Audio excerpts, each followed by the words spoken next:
Hi student, today we discuss about the new point, that is 4.5 number protein synthesis. In this protein synthesis, it is very important in process, that is protein synthesis. Protein formation होणं हे खूप महत्त्वाचं असतं पहा. आणि हे protein synthesis यालाच म्हटलं जातं सेंट्रल डॉग्मा, म्हणजे it is also called as central dogma. म्हणजेच प्रोटीन सिंथेसिसला सेंट्रल डॉग्मा म्हणून ओळखलं जातं. त्याच्यानंतर it contains 3 processes, that is transcription, translation and translocation. या 3 प्रोसेस ह्या प्रोटीन सिंथेसिसमध्ये आपल्याला पाहायला भेटतात. ट्रान्स्क्रिप्शन, ट्रान्सलेशन अँड ट्रान्सलोकेशन ह्या ज्या 3 प्रोसेस आहेत, 3 प्रोसेसच्या माध्यमातून प्रोटीन सिंथेसिस, प्रोटीनचं फॉर्मेशन होत असते. तर आजच्या लेक्चरला आपण पहिली जी प्रोसेस आहे ट्रान्स्क्रिप्शन, ही ट्रान्स्क्रिप्शन कंप्लीट करणार आहोत. म्हणजे प्रोटीन सिंथेसिस हे प्रोटीनचं फॉर्मेशन होत असताना exactly it is also called as central dogma म्हटलं जातं. आणि it contain 3 processes, that is transcription, translation and translocation. या 3 प्रोसेस आपल्याला प्रोटीन सिंथेसिसमध्ये पाहायला भेटतात. तर आपण प्रोटीन सिंथेसिसची थोडक्यात थेरॉटिकल पार्ट पाहू. Protein synthesis is very important biomolecules act as structural component and enzyme and hormones. म्हणजे हा प्रोटीन सिंथेसिस एकदम, प्रोटीन हा जो मॉलिक्यूल आहे हा एक बायोमॉलिक्यूल आहे.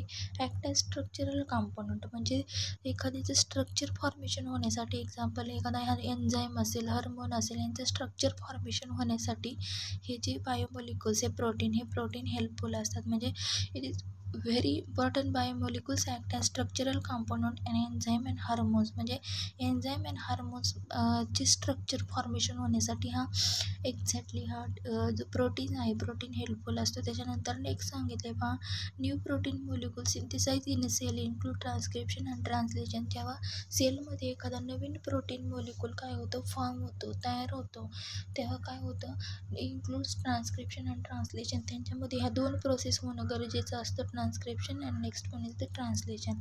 त्याच्यानंतर नेक्स्ट सांगितलं आहे पहा, exact transcription means what. In short, transcription means what, synthesis of RNA from DNA. म्हणजे RNAचं सिंथेसिस, सिंगल स्ट्रँडचं सिंथेसिस या डबल स्ट्रँडेड DNA कडून होतं. त्याच्यावरती जे जीन्स प्रेझेंट असतात, म्हणजे एक्झॅक्ट जर आपण इकडे डायग्राम पाहिली, DNA या DNAवरती जे जीन्स असतात, त्या जीन्सच्या माध्यमातून जे मॅसेंजर RNAच्या साहाय्याने काय केला जातो, ह्या DNAमध्ये जे जीनची इन्फॉर्मेशन आहे ती डायरेक्टली सिंगल स्टँडर्ड खाली ॲरो करून बाण दाखवला आहे, त्या ॲरोकडे काय दाखवलं आहे, त्या ॲरोकडे ती इन्फॉर्मेशन ट्रान्सफर केली. म्हणजे एक्झॅक्ट इथं काय सांगितलं आहे, new protein molecule synthesize in cell. सेलमध्ये तो सिंथेसाइज होत असताना इन्क्लूड ट्रान्स्क्रिप्शन अँड ट्रान्सलेशन, याच्यामध्ये ह्या 2 प्रोसेस होतात. So we see first what is the definition of the transcription process means what, copying of genetic information from one template strand of DNA into single stranded RNA. म्हणजे जी DNA कडे जी information आहे त्यांच्या जीन्समध्ये ही काय केली जाते, transcript केली जाते. कोणाकडे फ्रॉम वन टेम्पलेट स्टँड, म्हणजे जे न्यू स्टँड आहे नवीन एक्झॅक्ट त्याच्यासारखंच ते काय करणार आहेत, एक नवीन स्टँड फॉर्म करणार आहेत. That is single standard RNA. म्हणजे एकाकडे जी इन्फॉर्मेशन DNA कडे ती काय केली जाते, RNA कडे ट्रान्समिट केली जाते. म्हणजे इथं DNA दाखवला आहे डायग्राममध्ये आणि इकडे दाखवला आहे तो RNA. म्हणजे यांच्याकडे जी इन्फॉर्मेशन ट्रान्सफर केली जाते त्याला काय म्हटलं जातं, ट्रान्स्क्रिप्शन. सिंगल स्टँडर्ड RNA कडे काय केली जाते, या टेम्पलेट DNA स्टँडकडून इन्फॉर्मेशन ट्रान्स्क्रिप्ट केली जाते, त्या प्रोसेसला म्हणायचे ट्रान्स्क्रिप्शन. म्हणजे एकच आपण लक्षात ठेवायचे, ट्रान्स्क्रिप्शन मीन्स काय सांगायचं, synthesis of RNA from DNA. आणि कोणाच्या मदतीने होतं, तर मॅसेंजर RNAच्या. हे मॅसेंजर RNA DNAमध्ये फॉर्म होत असतात पहा. आणि हे मॅसेंजर RNA जेव्हा DNAमध्ये फॉर्म होतात ते काय करतात, प्रोटीन सिंथेसिससाठी मॅसेज डायरेक्टली RNAकडे कॅरी करण्याचं काम DNA कडून करत असतात. म्हणून मॅसेंजर RNAच्या सहाय्याने होत असतं. त्याच्यानंतर ही जी प्रोटीन सिंथेसिसची प्रोसेस आहे, this process protein synthesis is called as central dogma. या प्रोसेसला काय ओळखलं जातं, सेंट्रल डॉग्मा म्हणून ओळखलं जातं. ही जी प्रोटीन सिंथेसिसची process, it is also called as central dogma. तर एक्झॅक्ट सेंट्रल डॉग्मा म्हणजे नेमकं काय आपण पाहू. पहा, central dogma means what, synthesis of mRNA from DNA. म्हणजे mRNA काय होतोय, तयार होतोय कोणापासून, तर DNA पासून. म्हणजेच M R N A means messenger R N A. हा मेसेंजर आर एन ए हा डी एन एमध्येच प्रेझेंट असतो आणि तो काय करतो, एक मेसेज कॅरी करतो आणि प्रोटीन सिंथेसिससाठी आर एन एमध्ये ट्रान्सफर केला जातो. म्हणजे synthesis of M R N A from D N A. D N एपासून काय होतं, M R N A messenger R N A काय होतोय, फॉर्म होतो आहे. त्याच्यानंतर M R N A act as messenger म्हणजे मेसेज कॅरी करण्यासारखं काम तो करत असतो for the synthesis of polypeptide chain that is protein. म्हणजे प्रोटीन फॉर्म होण्यासाठी तो काय करतोय, M R N A messenger R N A polypeptide chain form होण्यासाठी एक इम्पॉर्टंट असा पार्ट आहे डी एन एमध्ये. M R N A act as messenger for the synthesis of polypeptide chain that is protein. म्हणजे जर आपण ही diagram पाहिली फर्स्ट आपल्याला दिसते replication of D N A. D N एचं स्ट्रक्चर, त्याच्यामध्ये ट्रान्स्क्रिप्शन प्रोसेस होणार आर एन ए पॉलिमरेजच्या सहाय्याने. आर एन ए पॉलिमरेजच्या सहाय्याने जी इन्फॉर्मेशन ट्रान्स्क्रिप्शनमध्ये काय सांगितलं, जी इन्फॉर्मेशन डी एन एकडे ती काय होणार, मॅसेंजर आर एन एच्या सहाय्याने ती आर एन एकडे येणार. मग आर एन एकडे आल्याच्या नंतर डबल स्टँडर्डकडून सिंगल स्टँडर्डकडे आले. त्याच्यानंतर या सिंगल स्टँडर्डकडे आर एन एकडे आल्यानंतर त्याच्यामध्ये ट्रान्सलेशन होतं आणि ट्रान्सलेशन झाल्याच्या नंतर काय होतं आहे, तर R N A that is protein form होतात. काय होतात, पॉलिपेप्टाईड चेन फॉर्म होते. म्हणजेच M R N A act as a messenger आणि त्याच्यानंतर काय सांगितलं, messenger for the synthesis of polypeptide chain protein. This is unidirectional flow of information from D N A to R N A to protein is referred as central dogma. म्हणजे ही जी process आहे unidirectional आहे, म्हणजे single आहे. म्हणजे D N एपासून इथे काय होत आहेत, directly R N A form होतात, प्रोटीन्स फॉर्म होतात. परंतु जर प्रोटीनपासून आर एन ए तयार करायचं म्हटलं तर ही होऊ शकत नाही. म्हणजे हे बाय डायरेक्शनल नाही आहे. म्हणजे फक्त डी एन एपासून काय होतं आहे, दिस युनिडायरेक्शनल फ्लो म्हणजे डायरेक्ट एक सिंगल फ्लो आहे. जर आपण त्यांचा रिपीट बाय डायरेक्शनल करायचं म्हटलं तर प्रोटीनपासून आर एन ए फॉर्म होत नाही आहेत. म्हणजेच exact this is unidirectional flow of information from D N A to R N A to protein is referred as central dogma. आणि ही युनिडायरेक्शनल जी ट्रान्स्क्रिप्शनची मेथड आहे त्यालाच काय म्हटलं जातं, central dogma. It is postulated by, म्हणजे हे कोणी डेव्हलप केलं, FHC क्रिक इन 1958. या सायंटिस्टने, क्रिक या सायंटिस्टने 1958 साली हे प्रूव्ह केलं आहे की central dogma method unidirectional flow of information. Unidirectional एका सिंगल डायरेक्शनने जी इन्फॉर्मेशन काय केली जाते, फ्लो केली जाते. कुठून कुठपर्यंत, तर डी एन एपासून आर एन एपर्यंत. This protein is referred as central dogma. तर आपल्याला सेंट्रल डॉग्मा म्हणजे नेमकं काय समजलं असेल. तर त्याच्यानंतर नेक्स्ट स्लाईड आपण पाहू. तर सेंट्रल डॉग्मा ते आणखी याच्यामध्ये कॅरेक्टर सांगितले आहेत. Information of only one strand of D N A is copied into the R N A strand of D N A act as template. म्हणजे एक्झॅक्ट टेम्पलेट म्हणजे नेमकं काय सांगितलं आहे पहा, information of only one strand of one stand of D N A. म्हणजे एका स्टँडमध्ये D N एच्या जी इन्फॉर्मेशन आहे ती इन्फॉर्मेशन काय केली जाते, information of only one stand of D N A is copied into R N A. This stand of D N A act as template. आणि त्या डी एन एच्या स्टँडला काय म्हटलं जातं, टेम्पलेट. म्हणजे इन्फॉर्मेशन ऑफ ओनली वन स्टँड म्हणजे एका स्टँडकडे जी information that is D N A is copied into R N A. म्हणजे ती डायरेक्टली इन्फॉर्मेशन आर एन एमध्ये कॉपी केली जाते. आणि या स्टँडला जेव्हा अशी प्रोसेस होते तर डी एन एला टेम्पलेट म्हटलं जातं. कारण हा डी एन ए काय करतो आहे, मॅच होईल असं नवीन स्टँड काय करतो आहे, परत फॉर्म करतो आहे. म्हणून डी एन एला टेम्पलेट म्हणून ओळखलं जातं. तर एक्झॅक्ट याच्यामध्ये नेक्स्ट कॅरेक्टर काय सांगितलं आहे सेंट्रल डॉग्मामध्ये, enzyme R N A polymerase catalyses the information of R N A transcript. म्हणजे जो आर एन ए पॉलिमरेज आहे जिथं अनवाइंडिंग झाले डबल स्टँडर्डमध्ये, तिथं काय होतो आहे, हा R N A polymerase bind होतो आहे अनवाइंडिंग जिथं झालं आहे तिथं. आणि मग ही जी प्रोसेस आहे, exactly R N A polymerase bind to the D N A आणि तो बाइंड झाल्याच्या नंतर ट्रान्स्क्रिप्शनची प्रोसेस होते. म्हणजे enzyme R N A polymerase काय होतं, या डी एन ए डबल स्टँडर्डला इथं डायग्राममध्ये आपल्याला दिसतंय पहा, हा बाइंड झालेला आहे. काय झालेला आहे, बाइंड. मग हा जेव्हा बाइंड होतो आहे तेव्हा काय होतं आहे, ट्रान्स्क्रिप्शन ही प्रोसेस होते, formation of R N A transcript. त्याच्यानंतर नेक्स्ट काय सांगितलं, ही जी प्रोसेस आहे अनवाइंडिंगची एक्झॅक्ट कुठे पाहायला भेटते, 5' to 3' एंड, या दोन एंडला आपल्याला पाहायला भेटते. म्हणजे डी एन ए हा डबल स्टँडर्ड आहे, ती जिथं आर एन ए पॉलिमरेजच्या साहाय्याने काय होतं, बाइंडिंग होतं आणि आर एन ए पॉलिमरेज हा एन्झाईम बाइंड झाल्याच्या नंतर नेक्स्ट आपल्याला खाली messenger R N A form झालेला दिसला आहे. म्हणजे डी एन एमधली जी इन्फॉर्मेशन त्याच्या जीन्सवरती R N A polymerase enzyme bind झाल्यामुळे तिथं अनवाइंडिंग झालं 5 प्राईम टू 3 प्राईम एंडला. त्याच्यानंतर त्याची जी इन्फॉर्मेशन ही डायरेक्टली मेसेंजर आर एन एकडे, दॅट इज 5 प्राईम एंडकडे हे 3 प्राईम एंड हा एक single standard R N A काय झाला, फॉर्म झाला, एम आर एन ए. ही जी प्रोसेस आहे ही कुठं पाहायला भेटते, it occur during the G1 आणि G2 phase of sale cycle. आपण याच्या आधी पाहिलं होतं जे रेप्लिकेशन आहे, डी एन ए रेप्लिकेशन हे कोणत्या फेजमध्ये होतं, तर सिंथेसिस फेजमध्ये, एस फेजमध्ये. परंतु हे जी सेंट्रल डॉगमाची जी प्रोसेस आहे, ट्रान्स्क्रिप्शन कुठं होतं, डी एन एकडून इन्फॉर्मेशन आर एन एकडे फॉर्म होते. हे कोणत्या प्रोसेसमध्ये होतं, G1 आणि G2 ह्या ग्रोथ फेज आहे, त्या ग्रोथ फेजमध्ये सेल सायकलमध्ये काय होत असतात, ही सेंट्रल डॉगमाची ट्रान्स्क्रिप्शन ही प्रोसेस होत असते.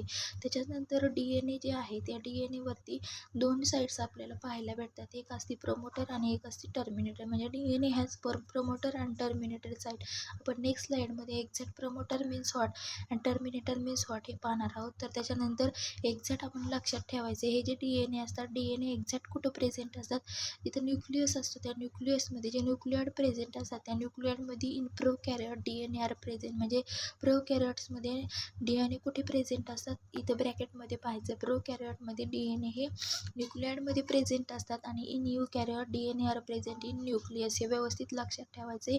D N A is located in prokaryote nucleoid आणि यूकॅरियोट इन न्यूक्लियस. तर त्याच्यानंतर आपण पाहू D N A has promoter and terminator side. तर पहा एक्झॅक्ट ट्रान्स्क्रिप्शन युनिट आपल्याला पाहिजे, काय पाहिजे, ट्रान्स्क्रिप्शन युनिट. आता ह्या ट्रान्स्क्रिप्शन युनिट या एक्झॅक्टली पार्टमध्ये आपण सर्व आजच्या लेक्चरला ट्रान्स्क्रिप्शन ह्या प्रोसेस पाहतोय. तर ट्रान्स्क्रिप्शनमध्ये काय सांगितलं, ट्रान्स्क्रिप्शन युनिट काय सांगितलं, ट्रान्स्क्रिप्शन युनिट. तर पहा एक्झॅक्ट ट्रान्स्क्रिप्शन युनिट म्हणजे नेमकं काय, तर पहा D N A has promoter and terminator site. आता जर आपण पाहिलं डी एन एचं डबल स्टँडर्ड स्ट्रक्चर आहे आणि त्याच्यावरती प्रमोटर अँड टर्मिनेटर साईट असतात, हे सेंट्रल डॉगमामध्ये पण सांगितले.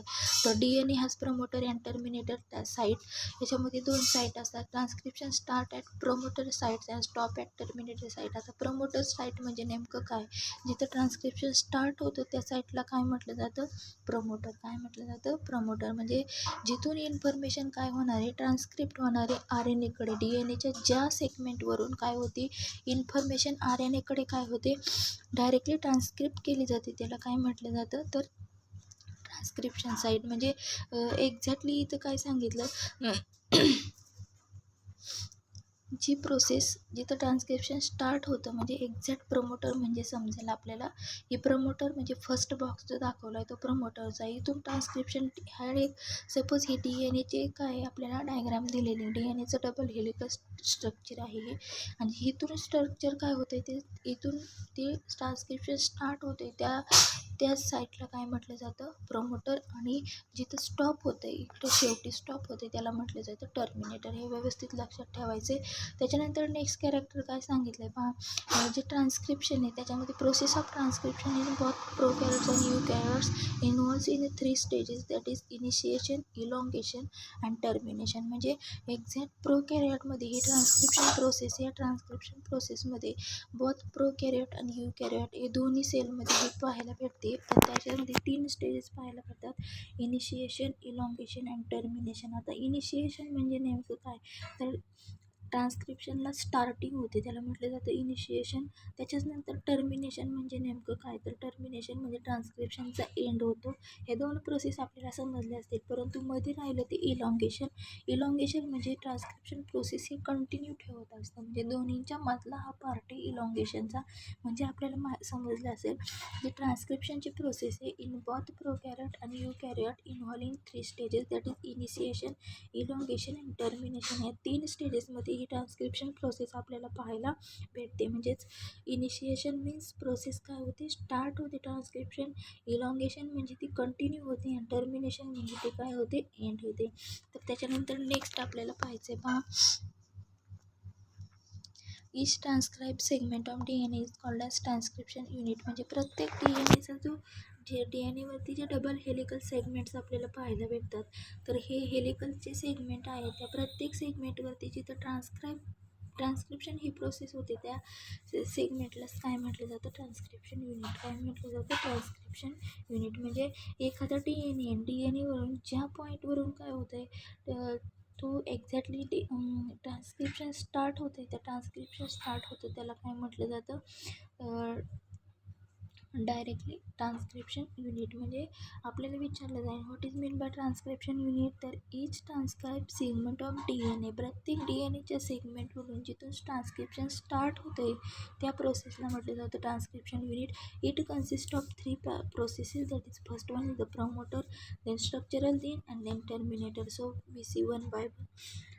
फर्स्ट आहे दी प्रमोटर. काय आहे प्रमोटर, म्हणजे एक्झॅक्ट प्रमोटर म्हणजे काय, हे located toward the 5 prime end of structural gene that is upstream. म्हणजे 5 प्राईम एंडला आपल्याला पाहायला भेटतात पहा वरच्या साईडला. जर कोडिंग स्टँड आपण पाहिलं असेल, या कोडिंग स्टँडवरती हे प्रमोटर आपल्याला पाहायला भेटतात. म्हणजेच एक्झॅक्ट फर्स्ट कॅरेक्टर इथं काय सांगितलं आहे, हे जे प्रमोटर आहेत located toward the 5 prime end of structural gene that is upstream. म्हणजे अपस्ट्रीमला वरच्या साईडला आपल्याला सगळ्यात पहिल्यांदा प्रेझेंट दिसत आहे. तर located toward the 5 prime end of structural gene that is upstream. त्याच्यानंतर नेक्स्ट सांगितले पहा DNA sequence that provide binding site for RNA polymerase. म्हणजे एक्झॅक्ट हा जो DNA ही जी डबल स्टँडर्ड स्ट्रक्चर आपल्याला सांगितले DNA सिक्वेन्स, म्हणजे याच्यावरती काय प्रेझेंट असतात, DNA सिक्वेन्स प्रेझेंट असते. म्हणजे DNAवरती जीनची सिक्वेन्स प्रेझेंट असते, दॅट प्रोव्हाइड बाइंडिंग साईट. म्हणजे त्या जीन्सवरती काय करतात, एन्झाईम RNA पॉलिमरेज बाइंड होतात. काय होतात, एन्झाईम RNA पॉलिमरेज बाइंड होतात. आणि ते बाइंड झाल्यानंतर त्या DNA सिक्वेन्सवरती ते काय होतात, बाइंड होतात. RNA polymerase bind to specific promoter. म्हणजे जे रेड पेनने इथं डायरेक्टली स्ट्रक्चर दाखवले हे काय आहेत, RNA polymerase bind to specific point of DNA. म्हणजे प्रमोटर म्हणजे नेमकं काय, तर RNA पॉलिमरेज हा एन्झाईम काय आहे, bind to the specific point of DNA. या पॉईंटला काय झालेला आहे, तो बाइंड झालेला आहे. त्याच्यामुळं आपल्याला समजतं एक्झॅक्ट प्रमोटर म्हणजे नेमकं कुठं, म्हणजे RNA polymerase bind to specific promoter. एका DNAच्या ट्रान्स्क्रिप्शन पॉईंटला हा RNA पॉलिमरेज एन्झाईम काय झाला आहे, बाइंड झाला आहे. हा काय करतो, इट स्टार्ट टू ट्रान्स्क्रिप्शन, त्यालाच प्रमोटर म्हटलं जातं. म्हणजे असा एक specific RNA polymerase enzyme it bind to the transcription point. जिथून ट्रान्स्क्रिप्शन DNAवरून स्टार्ट झालं आहे तिथूनच काय होते, RNA पॉलिमरेज तिथं हे एन्झाईम बाइंड होतं to specific promoter and start the transcription. आणि हे काय करतात, ट्रान्स्क्रिप्शन स्टार्ट करतात, त्यालाच काय म्हटलं जातं, exactly promoter. In prokaryote the enzyme recognise the promoter by its stigma factor subunit. म्हणजे जर प्रोकॅरियोट सेल पाहिले आपण, तर प्रोकॅरियोट सेलमध्ये DNAमध्ये कोणतं एन्झाईम रेकग्नाइज करतं promoter, by sigma factor subunit. म्हणजे सिग्मा फॅक्टरच्या सहाय्याने काय केलं जातं, हे प्रमोटरचे म्हणजेच एक्झॅक्ट ट्रान्स्क्रिप्शन ही प्रोसेस केली जाते. तिथं आपल्याला समजलं असेल व्यवस्थितरित्या. त्याच्यानंतर आपल्याला पाहिजे स्ट्रक्चरल जीन आणि नेक्स्ट प्रोसेस आहे ती टर्मिनेटर. ट्रान्स्क्रिप्शनमध्ये ह्या 3 प्रोसेस येतात. फर्स्ट आपण प्रमोटर ही कंप्लीट केलेली आहे, त्याच्यानंतर स्ट्रक्चरल जीन आपल्याला पाहिजे. तर एकचा स्ट्रक्चरल जीन म्हणजे नेमकं काय, तर पहा 2 stands of DNA have opposite polarity. म्हणजे एक्झॅक्ट आपल्याला 2 स्टँड इथं पाहायला भेटत आहेत पहा अपोजिट पोलॅरिटीमध्ये. तर हे जे 2 स्टँड आहेत, हे दोन स्टँड म्हणजेच एक्झॅक्ट अपोजिट पोलॅरिटी. म्हणजे एक्झॅक्टली ॲडेनिन असेल तर तिथं ग्वानाइन प्रेझेंट असतो. काय असतो, ॲडेनिन असेल एका स्टँडवरती तर त्याला दुसरा बेस पेअर जो आहे तो कोणता प्रेझेंट असतो, ग्वानाइन. म्हणजे हा अपोजिट पोलॅरिटीने ते काय असतात, प्रेझेंट असतात. म्हणजेच एक्झॅक्ट आपल्याला काय सांगितलं आहे, एक स्ट्रक्चरल जीन म्हणजे नेमकं काय, तर फ्रॅगमेंट ऑफ DNA किंवा स्पेसिफिक एक्झॅक्टली DNAचे जे फ्रॅगमेंट्स असतात ते फ्रॅगमेंट्सवरती किंवा सेगमेंट्सवरती काय असतात, जीन्स प्रेझेंट असतात आणि त्याच्यानुसार काय होतं, तर ही प्रोसेस होत असते. तर एक्झॅक्ट इथं काय सांगितलं आहे, 2 stand of DNA have opposite polarity. म्हणजे इथं जर आपण पाहिलं तर इथं टेम्पलेट स्टँड आणि कोडिंग स्टँड दिसते पहा. आणि हे कसे आहेत, अँटी पॅरलल आहेत. म्हणजे अपोजिट अरेंजमेंट केलेली आहे. जसं एक्झॅक्टली जशी पाहिजे तशी जे बेस पेअर्स असतात त्याच्यामध्ये न्यूक्लियोटाईड असतात, 4 base pairs adenine, guanine, cytosine, thymine अशा प्रकारचे जे बेस पेअर असतात त्यांची अपोजिट अरेंजमेंट केली जाते. म्हणजे फर्स्ट टेम्पलेट स्टँड दाखवलं आहे अँटीसेन्स स्टँड आणि सेकंड दाखवलं ती सेन्स स्टँड. म्हणजे या दोन्हींमध्ये जी अरेंजमेंट दाखवली यांच्यामध्ये काय आहे अपोजिट पोलॅरिटी ते अँटी पॅरलल अरेंजमेंट झालेली आहे. म्हणजे एक्झॅक्ट इथं काय सांगितलं two stand of DNA have opposite polarity. यांच्यामध्ये जी पोलॅरिटी ही अपोजिट आहे म्हणजे त्यांच्यावरती जे बेस पेअर्स असतात हे अपोजिट काय केलेले असतात एक्झॅक्टली त्यांची अरेंजमेंट केलेली असते. म्हणजे ॲडेनिनला थायमिनची जशी बेस पेअरची जोडी आहे तसे ॲडेनिनला ग्वानाइनची जोडी केली जाते तेव्हा त्याला काय म्हटलं जातं अपोजिट बेस पेअर. काय म्हटलं जातं अपोजिट पोलॅरिटी. तर DNA डिपेंडंट RNA म्हणजे DNA dependent RNA polymerase catalyses polymerisation in 5' to 3' dimension. म्हणजे DNA वरती डिपेंडंट आहे कोणी RNA पॉलिमरेज एन्झाईम आणि हा काय करतोय पॉलिमरायझेशन इन 5' to 3' डायरेक्शन. म्हणजे यांच्यामध्ये जी ट्रान्सक्रिप्शन प्रोसेस होणार आहे DNA वरून डायरेक्टली RNA पर्यंत हे RNA पॉलिमरेज ही एन्झाईम काय करते ती प्रोसेस कॅटलाइज करते ती कंप्लीट करते पॉलिमरायझेशन इन 5' to 3' डायरेक्शन. म्हणजे so the DNA stand having 5' polarity act as template स्टँडमधून जर आपण पाहिलं हे दोन आपल्याला राईट साईडला दोन DNAचे स्टँड दिसतात तर याच्यामध्ये 5' to 3' पोलॅरिटी दिसते. म्हणजे so the DNA stand having 3' to 5' polarity. म्हणजे एक्झॅक्ट इथं आपल्याला पाहायला भेटेल जर एक्झॅक्ट DNA डिपेंडंट म्हणजे इथं काय सांगितलं स्ट्रक्चरल जीनमध्ये 2 स्टँड असतात DNAचे that is template stand and coding stand. त्याच्यानंतर काय पाहिलं आपण DNA डिपेंडंट RNA पॉलिमरेज. म्हणजे RNA पॉलिमरेज काय करतो DNAवरती हा अवलंबून आहे आणि RNA पॉलिमरेजच्या सहाय्याने पॉलिमरायझेशन होतं आहे 5' to 3' या दोन्हींमध्ये काय होतं आहे तर त्यांच्यामध्ये पॉलिमरायझेशन होतं आहे. म्हणजे ते बेस पेअर काय होतात ट्रान्सक्रिप्ट होतात त्यांच्यामध्ये चेंजेस होतात. त्याच्यानंतर सो ती DNA stand having 3' to 5' polarity. या दोन्हींमध्ये कोणती पोलॅरिटी असते opposite polarity that is 5' to 3'. त्याच्यानंतर दी सिक्वेन्स ऑफ न्यूक्लियोटाईड म्हणजे जे बेस पेअर असतात in the same as in RNA where thymine is replace by uracil. म्हणजे जर आपण त्या न्यूक्लियोटाईड बेस पेअरचे DNA आणि RNAचे जर आपण कंपॅरिझन केलं तर जे बेस पेअर DNAचे दोन्ही स्टँड आपण पाहिजे ॲडिनिन ग्वानाइन थायमिन सायटोसिन. त्याच्याचबरोबर इकडे जर पाहिलं तर ॲडिनिन ग्वानाइन त्याच्यानंतर डायरेक्टली इथं थायमिनच्या ऐवजी RNA स्टँडमध्ये आपल्याला U दाखवला आहे ॲडिनिन ग्वानाइन तिथं दाखवला आहे U म्हणजे युरॅसिल. काय युरॅसिल म्हणजे थायमिनला रिप्लेस केलं आहे कोणी केलं आहे म्हणजे जर फर्स्ट कोडिंग DNA स्टँड पाहिलं ॲडिनिन ग्वानाइन आणि थायमिन असे दिसत आहेत. तर RNAमध्ये 5' आपण पाहिलं ॲडेनिन ग्वानाइन आणि युरॅसिल असे दिसत आहेत. म्हणजेच काय झालं आहे the sequence of nucleotide in same in RNAमध्ये न्यूक्लियोट जे बेस पेअर असतात 4 ते सेम आहेत परंतु थायमिन हा कोणी रिप्लेस केला आहे बाय युरॅसिल म्हणजे युरॅसिलने तो रिप्लेस केला. It is the coding stand आणि त्यालाच म्हटलं जातं कोडिंग स्टँड. म्हणजे फर्स्ट कोडिंग DNA स्टँडमध्ये जो थायमिन येतो थायमिन RNA स्टँडमध्ये युरॅसिलने काय केलेलं आहे रिप्लेस केलं आहे त्यालाच कोडिंग स्टँड म्हटलं जातं. त्याच्यानंतर नेक्स्ट काय सांगितलं the information on this stand of DNA is copied on mRNA. म्हणजे जी DNAवरची इन्फॉर्मेशन या DNAच्या स्टँडवरची जी इन्फॉर्मेशन आहे इट कॉपीड म्हणजे डायरेक्टली इथे एरो करून दाखवला बा इट कॉपीड बाय RNAकडे ते काय केले जाते कॉपी केली जाते. दिस कॉल्ड सेन्स स्टँड त्याला म्हटलं जातं सेन्स स्टँड. म्हणजे DNA इथं पण ट्रान्सक्रिप्शन आलं जी इन्फॉर्मेशन DNAकडे ती कॉपी केली जाते mRNAकडे. This is called as sense stand. त्याला सेन्स स्टँड म्हणून ओळखलं जातं. म्हणजे व्यवस्थितरित्या समजून घ्यायचं आहे. आपण ट्रान्सक्रिप्शन युनिटमध्ये 3 प्रोसेस पाहिल्या. फर्स्ट पाहिली ती प्रमोटर त्याच्यानंतर सेकंड पाहिली ती स्ट्रक्चरल जीन. आता थर्ड पाहणार आहोत टर्मिनेटर. आता टर्मिनेटर म्हणजे आपल्याला माहिती आहे located at the 3' end of coding stand that is downstream. म्हणजे सगळ्यात खालच्या साईडला आपल्याला पाहायला मिळतात. अपस्ट्रीम म्हणजे सुरुवातीला वरच्या साईडला डाऊनस्ट्रीम म्हणजे खालच्या साईडला. म्हणजे जर आपण डायग्रॅममध्ये पाहिलं तर डायग्रॅममध्ये व्यवस्थितरित्या आपल्याला समजण्यास मदत होईल. टर्मिनेटर काय पाहतो आहे टर्मिनेटर म्हणजे एक्झॅक्ट 3' एंडला हे टर्मिनेटर डाऊनस्ट्रीमला प्रेझेंट असतात.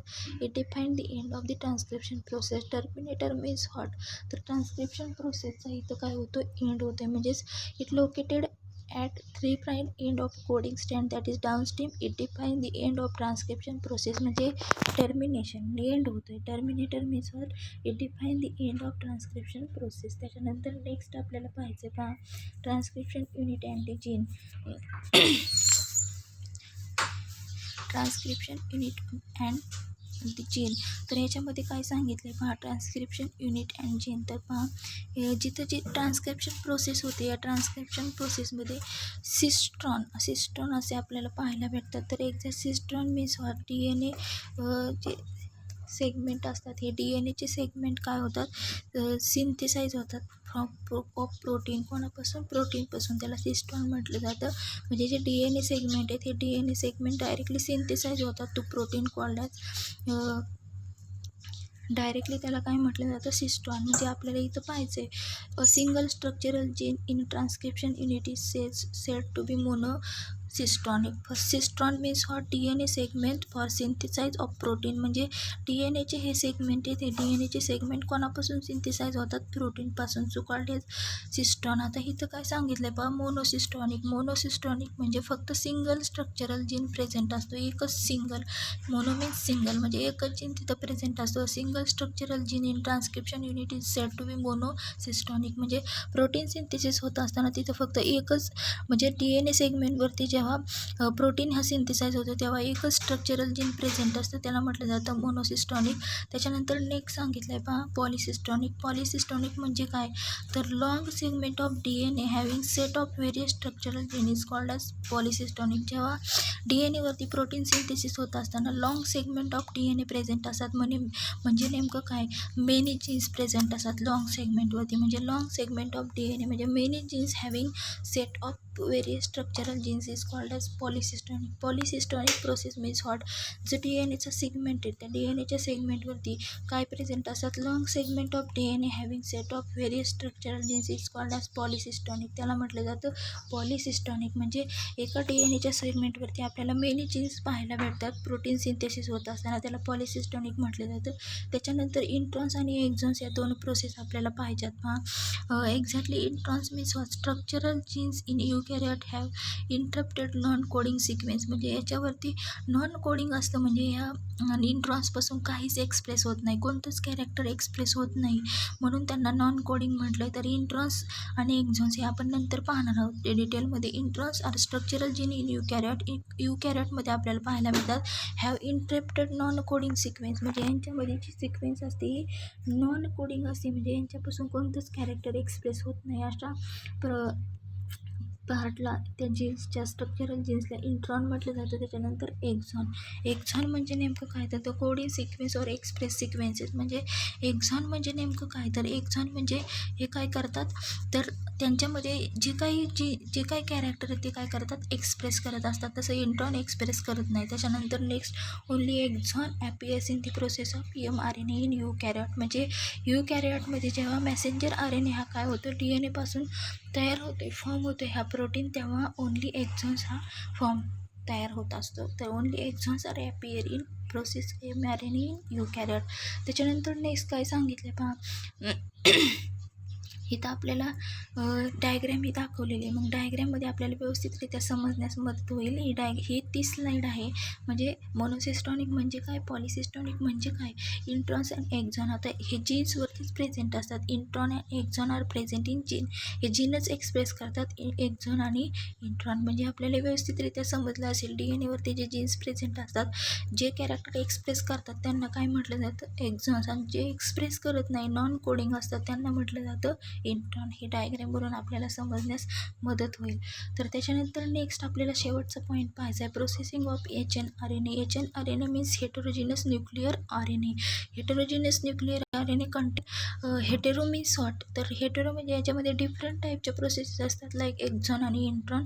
अशा 2 टाईपच्या प्रोसेस आपल्याला पाहायला भेटतात एक्झॉन आणि इंट्रॉन. म्हणजे processing of HNRNA heterogeneous nuclear RNA.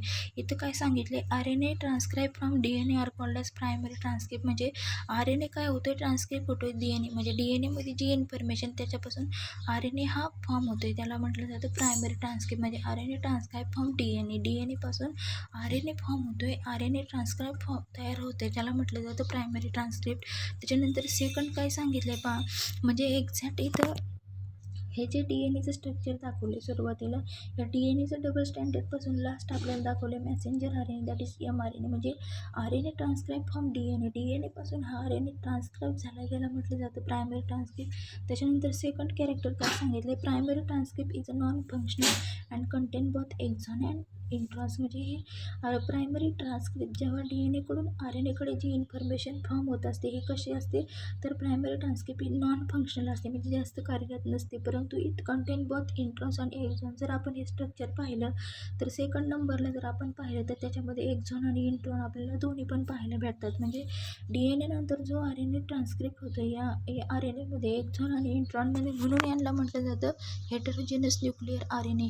तर त्याच्यानंतर एक्झॅक्ट इथं सांगितले पहा, introns are remove by the process is called as splicing. आता स्प्लायसिंग म्हणजे काय, जे इंट्रॉन्स आहेत हे इंट्रॉन्स काय केले जातात, त्या RNAमधून रिमूव्ह केले जातात, कारण इंट्रॉन्स कोणतंही कॅरेक्टर एक्सप्रेस करत नाही, म्हणून हे इंट्रॉन्स काय केले जातात, RNAवरून रिमूव्ह केले जातात. म्हणजेच introns remove only exon, introns are remove and only exons are keep. म्हणजे फक्त तिथे एक्झॉन्स ठेवले जातात पहा, एक्झॉन्स हे ठेवले जातात आणि इंट्रॉन हे सर्कल केलेले काय केले जातात, काढून टाकले जातात. त्याला काय म्हटलं जातं, स्प्लायसिंग. काय म्हटलं जातं, स्प्लायसिंग.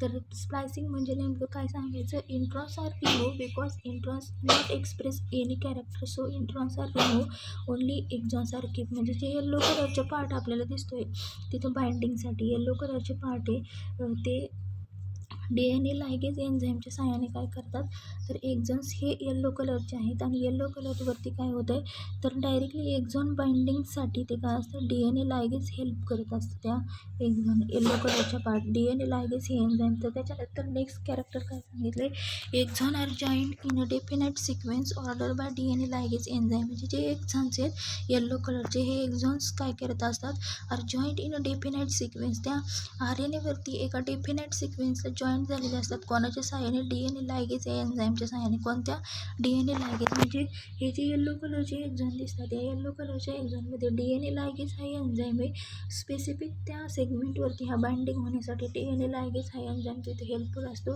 त्याच्यानंतर नेक्स्ट सांगितलं, heterogeneous nuclear RNA undergoes the process of capping and telling. म्हणजे कॅपिंग म्हणजे हा हेडचा पार्ट असतो, टेलिंग म्हणजे शेवटचा. म्हणजे हेटेरोजेनस न्यूक्लिअर RNA हा जो फॉर्म झाला आहे शेवटी mRNA, याच्यामध्ये आपल्याला काय पाहायला भेटतं, सुरुवातीचा जो प्रोसेस आहे त्याला कॅपिंग म्हटलं जातं, हेड रिजन, आणि शेवटी आहे तो टेल रिजन. 5 ग्रॅम एंडला कॅपिंग प्रेझेंट असतं, 3 ग्रॅम एंडला टेलिंग प्रेझेंट असतं. म्हणजेच कॅपिंग आणि टेलिंग इथं आपल्याला पाहायला भेटतं. तर नेक्स्ट काय सांगितलं, in capping methylated guanine triphosphate is added 5 gram end of HNRNA. म्हणजे जो हेटेरोजेनस न्यूक्लिअर RNA त्याच्या 5 ग्रॅम एंडला म्हणजे कॅपिंग रिजनला, हेड रिजनला काय प्रेझेंट आहे, तर इथं मिथायलेटेड ग्वानाइन ट्रायफॉस्फेट 3 फॉस्फेट आणि ग्वानाइन प्रेझेंट आहे, त्याला म्हटलं जातं मिथायलेटेड ग्वानाइन ट्रायफॉस्फेट. आणि त्याच्यानंतर नेक्स्ट काय सांगितलं, in tailing poly adenylation takes place in 3 gram end. म्हणजे 3 ग्राम एंडला काय होतं, पॉली ॲडिनॅलेशन प्रोसेस होत असते पहा, इथं दाखवलं सर्वात वरती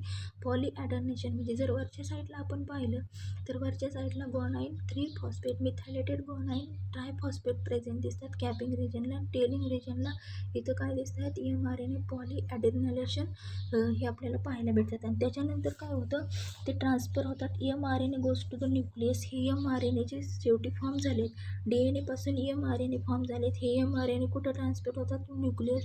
त्याच्यानंतर न्यूक्लियसमधून हे goes to the outside of the nucleus, न्यूक्लियसच्या बाहेर जातात. न्यूक्लियसच्या बाहेर निघाल्याच्या नंतर हे mRNA डायरेक्टली कुठे जातात, सायटोप्लाझममध्ये with the help of nucleosome. Nucleoplasm म्हणजे न्यूक्लियोफोरच्या सहाय्याने हे काय होतात, डायरेक्टली सायटोप्लाझममध्ये जात असतात न्यूक्लियोप्लाझमच्या सहाय्याने. म्हणजेच ही सर्व प्रोसेस आपण आजच्या लेक्चरला ट्रान्सक्रिप्शनची पाहिली, प्रोटीन सिंथेसिसमध्ये फर्स्ट पाहिलं, त्याच्यानंतर आपण ट्रान्सक्रिप्शन ही कंप्लीट केलेली. नेक्स्ट लेक्चरला आपण जेनेटिक कोड ही प्रोसेस पाहणार आहोत. So today we stop here.